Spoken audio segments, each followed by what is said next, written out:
morning, everyone. Guten Morgen. That's all I can say in your language. Boker Tov. Boker Tov. Oh. So, first of all, I want to thank, of course, State Secretary Adler, Graf Lambsdorff, Minister Lorz, my dear friend, I think you can replace me, Mayor Becker. Already can replace me. It's good to see, it's good to see you again. And of course, my friend, Ambassador Issacharov, and my dear friend, member of Knesset, Nachman Shai.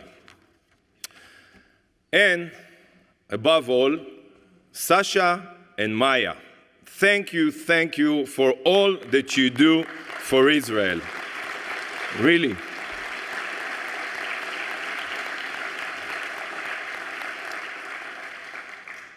Dear friends, it's an honor to be here and represent the State of Israel at this incredible gathering.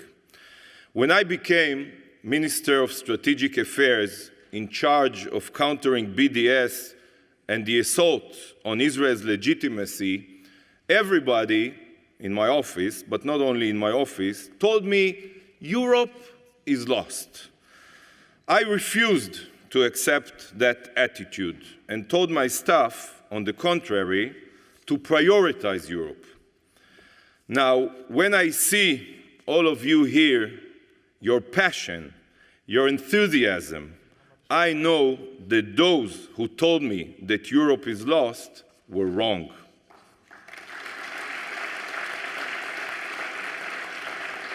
Because I know that we can make Israel's voice heard, and we can counter the misconceptions even in Europe. Because friends, and you know it even better than I do, the light of truth is always stronger than the fog of lies.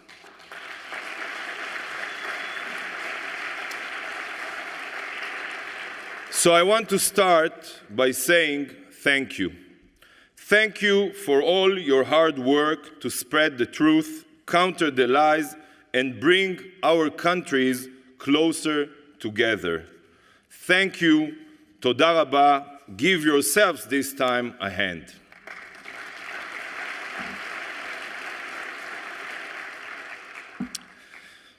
I stand before you this morning as the grandson of two strong women, Clary and Rachel, who both survived Auschwitz and came to Israel to rebuild their lives and build the Jewish state. Now, I'm sure that when they walked out of Auschwitz, where the Jewish people lost everything, and of course including their security, they could never have imagined that their grandson would be responsible for the public security of the Jewish state. And they could probably never have imagined that their grandson would be standing here in Frankfurt to celebrate Israel and Germany's friendship.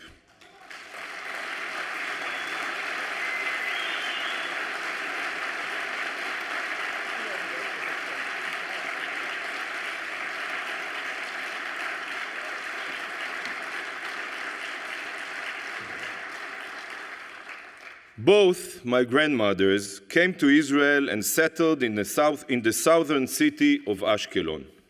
That's where I grew up, helping out in Savta Clary's hardware store and playing on Savta Rachel's farm. I was in Ashkelon again just last week, but this time not to visit my family. I was in Ashkelon to hear from my police officers and firefighters how they dealt with the hundreds of rockets that fell on Ashkelon and all of Israel's south. To hear how they pulled wounded civilians out of apartments destroyed by Hamas's missiles. Sadly, once again, Clary and Rachel's children and grandchildren are facing an enemy inflamed by anti-Semitism and hate. An enemy whose goal is simple: to wipe out the Jewish state. To quote the introduction of Hamas's charter, our struggle against the Jews, not Israel, is extremely wide-ranging and grave. Of course, Hamas and the Gaza terrorist groups aren't the only ones working towards this goal. This goal is shared today by Iran, which is trying to turn Syria into a forward terrorist base, and by Hezbollah, which has already turned Lebanon into a terrorist base and which is aiming over 150,000 missiles at Israel right now. Let me be clear. Israel has no problem with the Iranian or Lebanese people.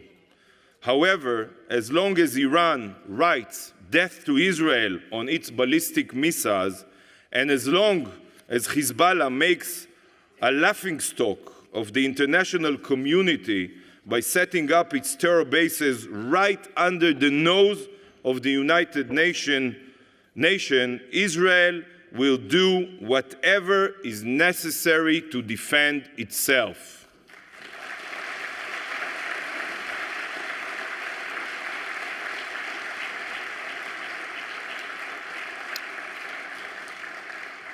Because unlike that dark night 80 years ago, when the synagogues here in this city were burned to the ground, today the Jewish people are not defenseless. Today, dear brothers and sisters, I can promise you the Jewish people will never be defenseless again.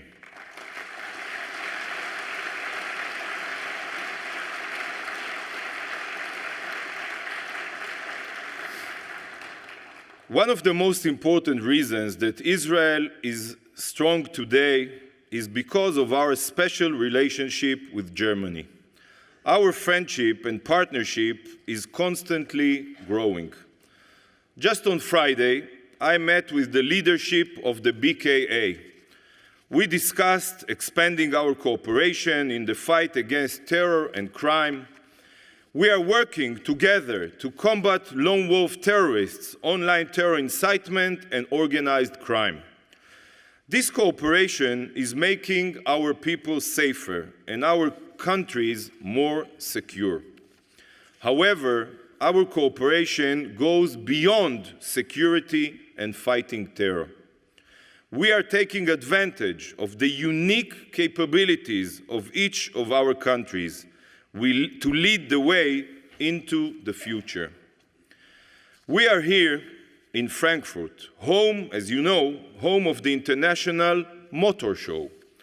Israeli startups and German auto companies are leading the way in developing autonomous vehicles that will change the way we all live. And we are also working together to improve the lives of millions in Africa by developing new methods of providing clean water, renewable energy, and affordable medical care. Friends, Israel and Germany are united by the horrors of the past. We are united by the promise of the future. We are united by our shared goal of building a better world and by our shared commitment to combating all forms of anti-Semitism and hate.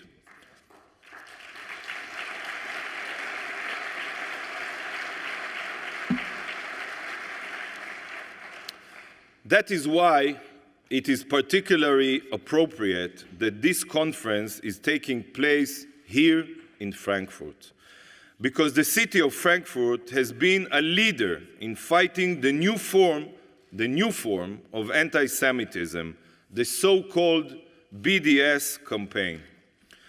While the old anti-Semitism demonized the Jew and blamed him for all of Germany's problems, the new anti-Semitism demonizes the Jewish state and blames it for all of the Middle East's problem.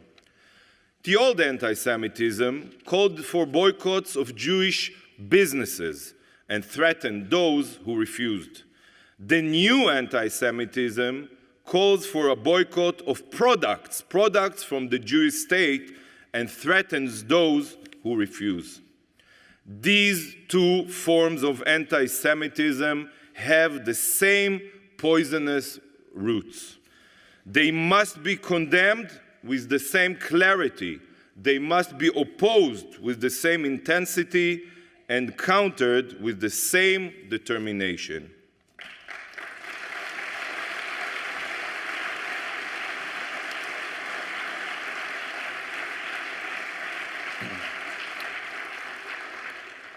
Now, the BDS extremists know that it's no longer politically correct to be blatantly anti-Semitic.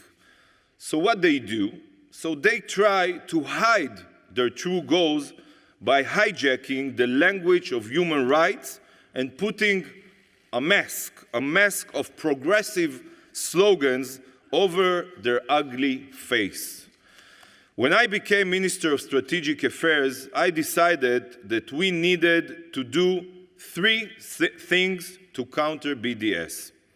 First, we needed to tear off its mask and expose its true nature and goals. Secondly, we needed to move from defense to offense in the fight against BDS. And thirdly, you can applaud.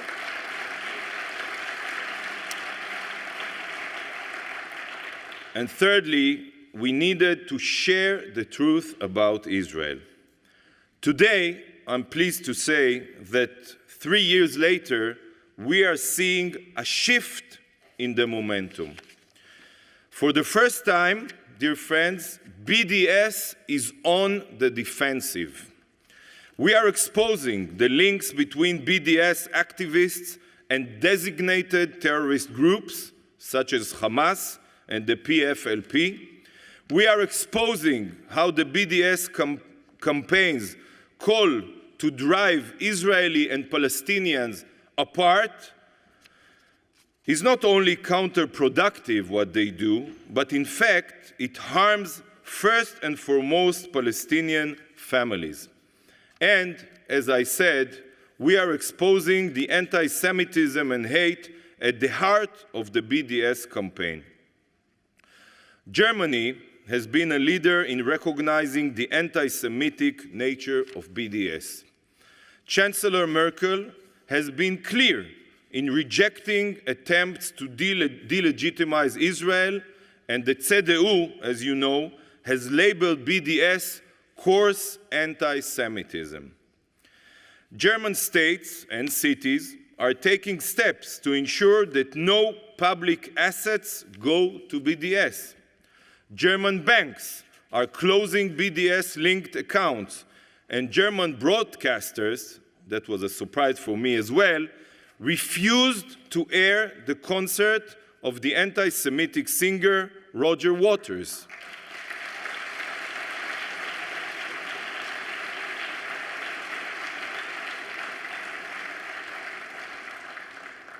I must say, maybe to admit, that I used to like listening to Roger Waters' music when I was young, very young. Pink Floyd, you know. But now, I turn the radio off every time his songs come on. Because anti-Semitism should never be part of our playlist. Never.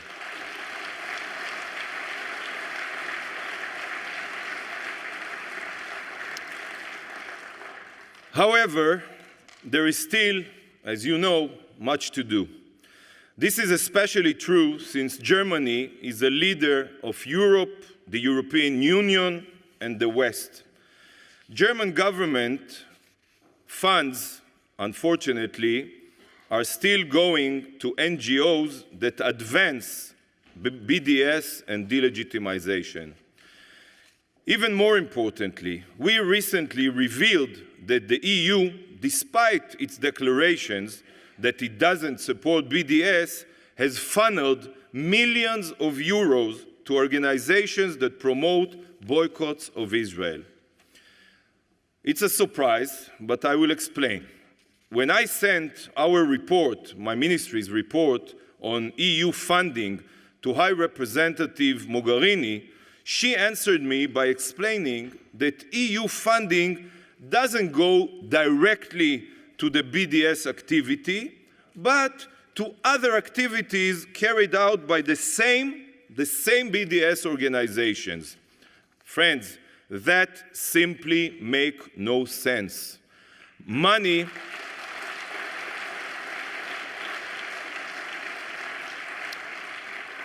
Money, as you all know, is fungible, and any funds going to an NGO help it carry out all of its activities.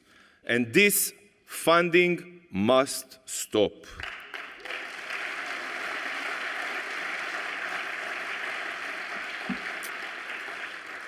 Just as the EU would never fund an organization promoting racism, even if the funding was going to other activities of the same organization, the EU must not fund any organization actively promoting boycotts of the Jewish state. Germany can and should lead such a reform in the EU, because German taxpayers shouldn't be footing the bill for BDS. German government funds are also still going, unfortunately, to UN bodies that openly promote the demonization and delegitimization of Israel. Bodies like the so-called Human Rights Council, which obsessively singles out Israel for condemnation while shielding the world's worst human rights violators from criticism. Until this body undergoes a deep reform, it should receive no funding from any country that truly cares about human rights.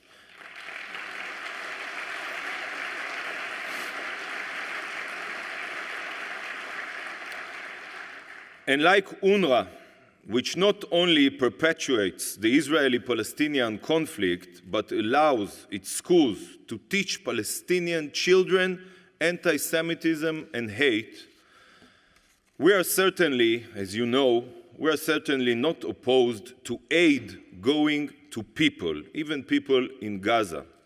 But there is no reason that government funds should go through UNRWA rather than through civilian NGOs or the United Nations Refugee Agency.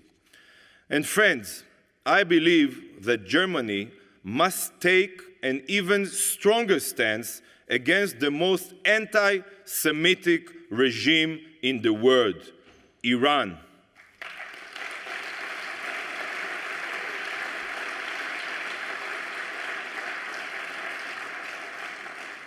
Just yesterday, I don't know if you heard, but just yesterday, the moderate Iranian president, Hassan Rouhani, labeled Israel as a cancerous tumor. History teaches us that anti-Semitic threats from fanatical leaders with hegemonic ambitions must be taken seriously, very seriously. And they must be taken even more seriously when they are combined with the World Wide Web of terror, a ballistic missile program, and complicity in the mass murder of civilians, unfortunately, in Syria. Our goal must be simple: to change the behavior of the Iranian regime. The idea that as long as Iran, at the present moment, is not openly advancing its military nuclear program, we can treat it like a normal country is wrong and dangerous.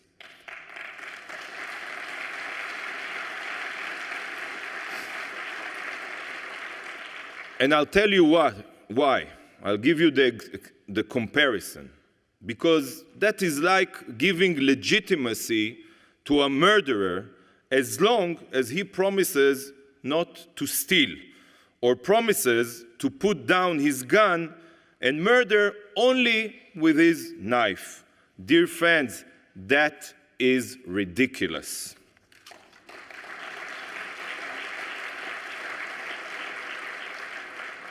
Even the Iranian people are demanding that the regime change its behavior. The millions suffering in Syria are dreaming of the day when Iran will change its behavior. The Gulf states are deeply worried by Iran's behavior. It simply cannot be that from the point of view of Germany, it is business as usual with Iran. Germany should join the American sanctions on Iran rather than trying. Yes.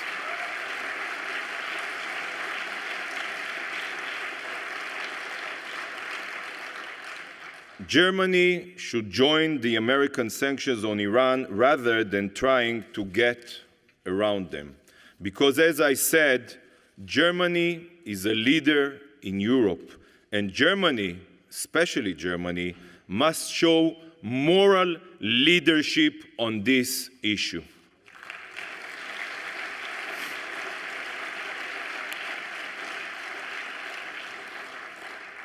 Forcing a change in Iran's behavior would be good for the safety of the people of Israel, of the people of Iran, and of the people of Europe, as the recent arrests of Iranian terror agents in Europe has shown. I can tell you that despite these arrests, Iran hasn't given up and is continuing to look for ways to carry out terror attacks on European soil. Friends, the Middle East is rapidly changing before our eyes, and Germany can and should play a major role in shaping a more positive future. Take the example of Gaza. While Abu Mazen is doing everything he can to harm the people of Gaza and increase tensions, Israel is working with a number of Arab states to maintain the calm and provide Gaza's humanitarian needs. These are the same humanitarian needs, such as electricity, which Abu Mazen is working so hard to undermine. The old believes that giving in to Abu Mazen's demands would advance peace, or that relations between Israel and the Arab world could never improve without a solution to the Israeli-Palestinian conflict, are falling apart. Israel's relationships with many countries in the Arab and Islamic world are growing stronger. And Germany can play a major role in helping bring Israel and Arab countries together, for example, by promoting joint economic and technological projects. This would improve the lives of millions in the region and would lead to a more stable and safer Middle East. Palestinian leaders in the post-Abbas era would be forced to realize that their old dream of wiping Israel off the map was nothing more than an illusion, and that Israel has become an integral part of the region. Once the Palestinian leadership internalizes this fact and works to promote a culture of peace rather than of hate, a viable peace will become possible. And this is, of course, a goal that we all share.